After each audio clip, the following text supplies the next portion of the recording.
Dans 86% des cas, les plaintes pour agression sexuelle sont classées sans suite et c'est 94% des cas pour les plaintes pour viol. Comment ça se passe concrètement, une procédure judiciaire et son départ, c'est-à-dire le dépôt de plainte? Pour déposer plainte, il faut savoir que déjà, c'est pas une obligation, c'est un droit. Quand on sait le parcours de la combattante que c'est, on a le droit de se poser la question de savoir si on veut le faire ou pas. Voici comment vous pouvez déposer plainte. Soit vous déposez plainte par courrier que vous adressez au procureur de la République du tribunal judiciaire dont vous dépendez. Et donc là, vous relatez les faits sur papier libre et vous gardez bien l'accusé de réception, qui est une trace donc du dépôt de plainte. Soit vous décidez d'aller au poste, donc en gendarmerie ou au commissariat, et sachez que vous avez le droit d'être accompagné, notamment par une ou un avocat, parce qu'en fait, l'avocat ou l'avocate au dépôt de plainte va être là pour s'assurer que vous êtes accueilli dans des conditions qui respectent votre dignité, que les questions qui sont posées ne sont pas agressives, même sous forme passive. Une fois que vous avez déposé plainte, alors là, on pourrait s'attendre justement à avoir un retour assez rapide quand même, de savoir ce qui va se passer après de la justice.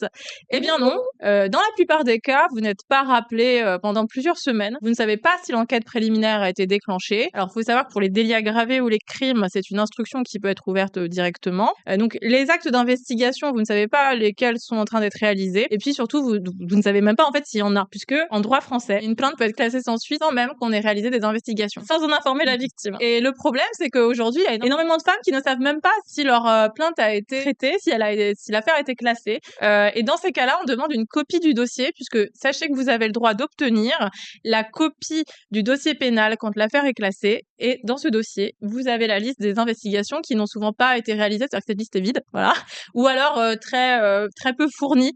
Donc, que faire pour changer cette situation? Eh bien, c'est réformer notre droit en donnant les moyens à la justice de faire son travail et donc de demander à ce que pour chaque plainte, il y ait une enquête, que la plaignante soit célèbre ou pas, qu'il y ait un violeur ou 50 de concernés. Il faudrait un texte pour obliger à faire des actes d'investigation dans toutes les affaires. Et la deuxième chose serait de demander une plateforme de suivi d'état des plaintes et savoir à minima si ça a été classé, si c'est toujours en cours. Et puis on pourrait imaginer des informations qui vous expliquent comment contester le classement, etc.